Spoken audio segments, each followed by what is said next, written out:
Drama serial داؤ کی آخری قسط میں دکھایا گیا ہے کہ کس طرح سے الماس اپنی انا، ضد، غرور کے آگے مجبور ہو کر اپنے بچوں کا ساتھ چھوڑ دیتی ہے، اپنی ضد کے آگے اپنے بچوں سے کہتی ہے کہ میرے گھر سے نکل جاؤ، یہاں تک کہ اس کے بچے اس کی منت سماجت کرتے ہیں کہ وہ بھی ہمارے ساتھ چلے، لیکن الماس ایک بات پر ڈٹی رہتی ہے اور کہتی ہے کہ میں اس گھر میں اکیلی رہوں گی اور تم لوگوں کو اکیلے رہ کر دکھاؤں گی کہ کس طرح سے میں رہ سکتی ہوں اور اپنی زندگی میں ہمیشہ خوش رہوں گی، یہ کہہ کر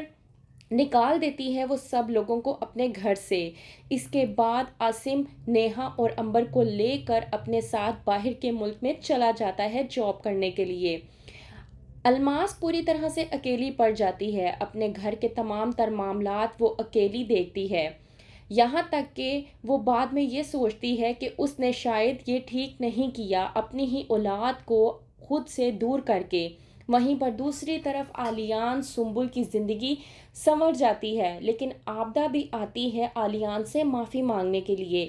اور کہتی ہے کہ مجھے معاف کر دو، میرے بیٹے نے نشا کے ساتھ جو کچھ بھی کیا تھا وہ ٹھیک نہیں تھا۔ سنبل آلیان سے کہتی ہے کہ اسے آبدہ کو معاف کر دینا چاہیے، لیکن آلی سب کو معاف کر دیتا ہے، یہاں تک کہ الماس کو بھی معاف کر دیتا ہے لیکن آبدہ کو معافی نہیں دیتا اور کہتا ہے کہ ان کی وجہ سے ہی میری بہن آج میرے پاس نہیں ہے۔ آبدہ کہتی ہے کہ تمہاری بہن کو میرے بیٹے نے جس طرح سے بھی رکھا وہ ٹھیک نہیں تھا، لیکن یقین کرو میں نے ہمیشہ سے نشا کا بہت خیال رکھا ہے، لیکن آلی اس کو معافی نہیں دیتا۔ سنبل کو ہوتی ہے فکر الماس کی، وہ آتی ہے اپنی ماں سے ملنے کے لیے، لیکن الماس جو کہ سنبل کی آواز پوری طرح سے سنتی ہے لیکن سنبل کو ملنے کے لیے دروازہ تک نہیں کھولتی۔ سنبل بیچاری تھک ہار کے واپس چلی جاتی ہے۔ الماس اپنا کام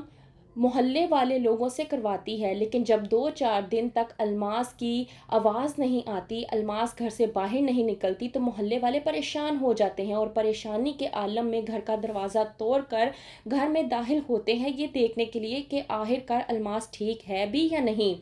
لیکن جب آ کر دیکھتے ہیں تو الماس مری پڑی ہوتی ہے۔ محلے والے تمام تر بچوں کو بلاتے ہیں اور الماس کی تدفین کی تیاری بھی کرتے ہیں۔ جب تمام تر بچے وہاں پر آ جاتے ہیں، محلے والے بچوں کے سامنے ہی بات کر رہے ہوتے ہیں کہ بہت ہی گھمنڈی، مغروری اور اناپست عورت تھی، لیکن اس کی تمام تر اولاد بہت ہی اچھی تھی، اولاد نے تو بہت ضد کی کہ وہ ہمارے ساتھ چلے، لیکن وہ اپنی انا میں آ کر اپنے بچوں سے خود دور ہوئی اور تنہا رہ رہ کر مر گئی، آخرکار اپنے انجام کو پہنچ گئی۔ یہ سب کچھ سننے کے باوجود تمام تر بچے خاموش رہتے ہیں کیونکہ وہ بہت اچھے طریقے سے جانتے ہیں کہ ان کی والدہ ایسی ہی تھی۔ ماں کی موت کے بعد آلیان اور ناصر آتے ہیں، عاصم سے امبر کا ہاتھ مانتے ہیں اور امبر بھی شادی کے لیے تیار ہو جاتی ہے۔ یوں ہو جاتی ہے امبر اور ناصر کی شادی اور علی اور سنبل بھی اپنی زندگی خوشی سے بسر کرتے ہیں، یہاں تک کہ سنبل نے علی کی طرف سے جو بھی اذیتیں برداشت کی ہوتی ہیں اسے بھی اس کی اذیتوں کا صبر مل جاتا ہے اور اس کو اس کے صبر کا پھل مل جاتا ہے، یہاں تک کہ علی کی محبت بھی مل جاتی ہے۔ اس طرح سے پہنچتی ہے الماس اپنے انجام کو، آخرکار اپنے غرور کو لے کر وہ قبر تک پہنچ جاتی ہے۔